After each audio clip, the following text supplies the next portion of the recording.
जी। आलोक जी, आपके पास आता हूं। एक और नाम जो इस समय बहुत बड़े संशय में है और बड़ी चर्चा में है सर, कि कहीं उसकी जंप इतनी बड़ी ना हो जाए। आज सुबह मेरे बंगाल के एक बहुत बड़े एक विश्लेषक, उनसे बात भी हो रही थी, विश्लेषिका कहा जाए बल्कि, तो ममता बनर्जी।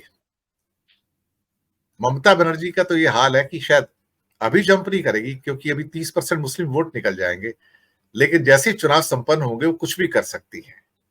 तेवर भी कुछ ऐसे ही लग रहे हैं, कमजोर पड़ चुकी हैं। कभी कभी लगता है कि इंडिया गठबंधन के विभीषण भी बहुत सारे हैं, और कांग्रेस के अंदर तो है ही बहुत सारे, जो गिरीश भाई ने भी बात की है। पर ये राजनीति का अंग है, लोग आएंगे लोग जाएंगे, पर फिर भी कोई अपना घर कितना संभाल सकता है उस पर डिपेंड करता है कि आपकी भविष्य की राजनीति कैसे चलेगी। आलोक भदौरिया जी, मैं आपका स्वागत भी करता हूं, आपको भी बधाई, मंगल कामनाएं मकर संक्रांति की, आपके परिवार को भी। कि अल्टीमेटली अब जो इस बदलते परिप्रेक्ष्य में इन चीजों को आप किस रूप में देख रहे हैं? हाँ, एक इंपॉर्टेंट आज एक आपको इन्फॉर्मेशन दे दूं, आप अर्थव्यवस्था से बहुत संबंधित होकर बातें करते हैं, और आप हमारा 1-to-1 एक शो भी हुआ है 3-4 दिन पहले। ऑक्सफैम की नई रिपोर्ट आ गई है, क्योंकि डेवोस में जब वर्ल्ड इकोनॉमिक फोरम की समिट होता है तो वहां पर रिपोर्ट आती है।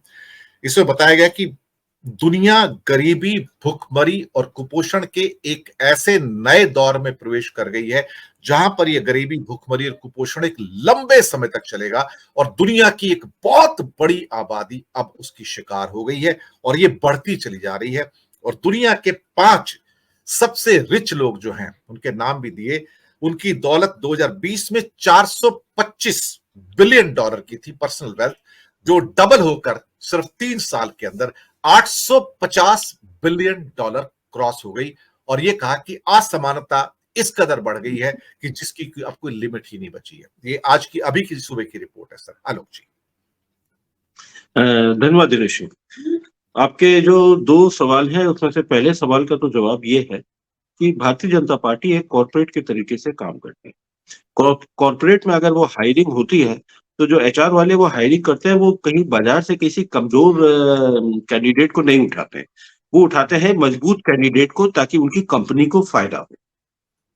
तो यहाँ भी यही है, भारतीय जनता पार्टी भी वही काम करती है। तो ये देखती रहती है कि अगल बगल जो बिसात में जो बिछी हुई है उसमें से कौन सा मजबूत जो है खिलाड़ी, उस मजबूत खिलाड़ी को अपने पास ले आए।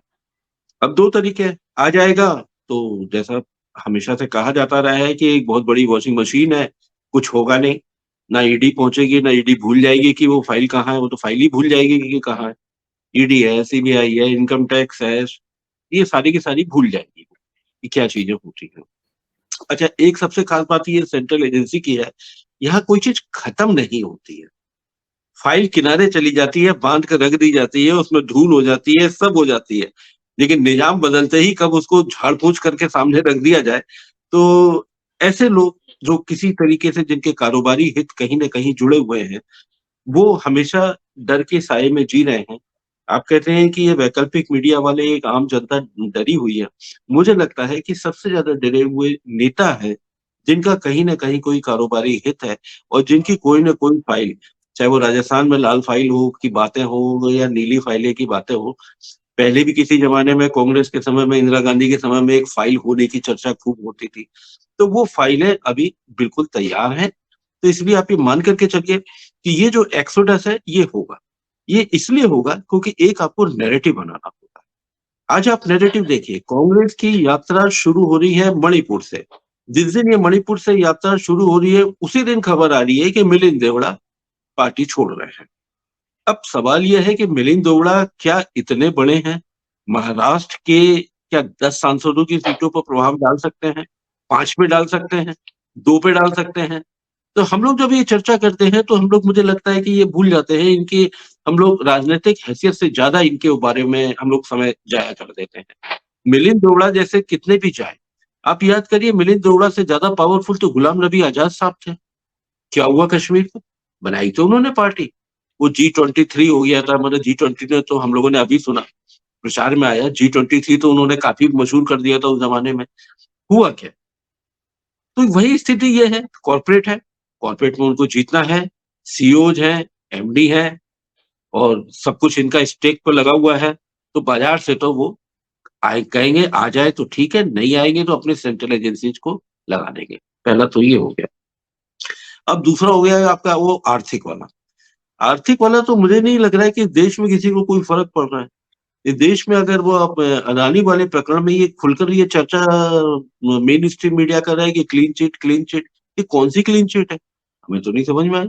जब पब्लिक डोमेन में कुछ नहीं है तो ये क्या, ये सारे जो फैसले होते हैं वो सीधे केवल अदानी साहब को, और ये जो कुछ चैनल है नोएडा वाले, क्या केवल उन्हीं चैनल को कॉपी भेजी जाती है कि पब्लिक डोमेन में नहीं है साहब, इनके पास में, चैनल के पास में है, ये क्लीन चिट हो गई? तो जब इस तरीके से जब चीजें चलेगी तो आप ऑक्सफैम की, मैं तो पहले भी रिपोर्ट्स आ गई थी, भुखमरी की तो बातें पहले भी आ रही है। एफएओ ने जो 2 साल पहले जो रिपोर्ट दी थी उसमें पूरे कहा था कि दुनिया में खाद्यान्न संकट होने जा रहा है। ये वो दौर था जिस समय हम अब गेहूं को बढ़ चढ़ करके हम लोग निर्यात करने की बातें कर रहे थे। उसी साल रिपोर्ट आई थी एफएओ की, दुनिया में खाद्यान्न संकट बढ़ रहा है, बहुत तेजी के साथ बढ़ रहा था। और उस दौर में अगर आप याद करिए तो एक ऐसा देश जिसके हमारे जो मौजूदा निजाम, जिसका नाम नहीं लेना पसंद करते हैं, हम भी शायद नाम ना लेना चले क्योंकि ना तो घुसा हुआ है वो, हम भी नाम नहीं लेते हैं, तो उसने भी भारत से चावल का आयात कर लिया था। सोचिए, और कितना आयात कर लिया था? आयात उसने दूना कर लिया था। जिस समय पूरी दुनिया बता रही है, एफएओ इंडिकेटर दे रहा है कि दुनिया में खाद्यान्न का संकट है, आप केवल बयानबाजी कर रहे हैं और वो आपका आयात कर रहा है। आयात उसने अपना चावल का डबल कर लिया। क्या भाई, कौन सी हम देश में जी रहे हैं? हम तो डिजिटल की बात करते हैं, ये डिजिटल इकोनॉमी हो रही है, इलेक्ट्रॉनिक है, सब कुछ रियल टाइम चल रहा है। तो क्या हम यहाँ का कोई आदमी खबर नहीं पड़ता कि चीन जब खरीदारी करने पर लगा है तो हम उसकी बिकवाली पे क्यों लगे थे? हमारे यहाँ का संकट नहीं था? तो ये चीज एक महत्वपूर्ण है। तो मुझे नहीं लगता है कि यहाँ पर कोई एक कोई निश्चित कोई नीति बनाई जाती है, और नीति अगर होती है तो उसमें कोई निरंतरता नहीं होती। एक सबसे बड़ी जो देश में जो एक कमी है, निरंतरता का अभाव है। अगर नीतियों में पारदर्शिता नहीं होगी, एक स्थायीपन नहीं होगा, तो हम नहीं कर सकते। यहाँ मैं कहकर एक बात कहकर मैं बात खत्म करूंगा। हम लोग अमेरिका से पींगे बढ़ाते हैं, ये सब करते हैं, हमारे ट्रम्प साहब आते हैं कि हम लोग हाउडी मोदी हो जाता है, नमस्ते ट्रम्प हो जाता है, सब कुछ हो जाता है। लेकिन क्या जीएसपी के दायरे में भारत को फिर से लाया गया?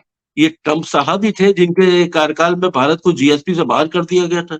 5.3 अरब डॉलर की मतलब व्यापार में तरजीह मिलती थी भारतीय कारोबारियों को, वो तो बाहर कर दिया गया। और आप खूब अपने गले मिलते हैं, सब ये करते हैं। आपने तो अभी तक जीएसपी के दायरे में भारत को नहीं लाए, वो सुविधा तो बहाल नहीं करा पाए। नहीं करा पाए तो कौन नहीं बहाल करा पाया? तो क्या कोई मंत्री जवाबदेह है? क्या कोई सरकार जवाबदेह है? क्या कोई नेता जवाबदेह है? सब ये सब इंतजार करिए, कोई जवाब नहीं है। 1900 भजन आने वाले हैं, कल से चालू हो रहे हैं व्हाट्सएप में। ये खबर मेरे पास आई है, बस इसी नोट के साथ ही पहला राउंड। जी।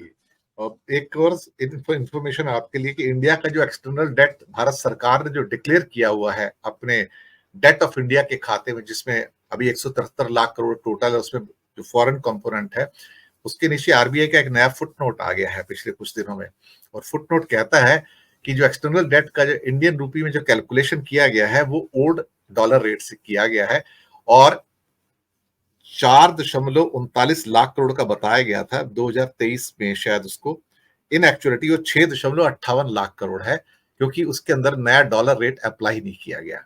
तो ये डिफरेंस जो आया है जो लेटेस्ट डॉलर रेट के हिसाब से है, और नीचे फुट नोट में छोटा स्टार डाल दिया आरबीआई ने कि as per the existing dollar rate of that time, उन्होंने यहाँ पर अप्रोक्सीमेटली 2.25 लाख करोड़ अमाउंट कम करके दिखाया है। और ये बहुत बड़ी एनोमली है, मैं आपको बताऊं, this is the hidden fact of the external debt which is being so called not shown by the government. और छोटा सा आरबीआई के नीचे फुट नोट एक स्टार डाल के बता दिया है।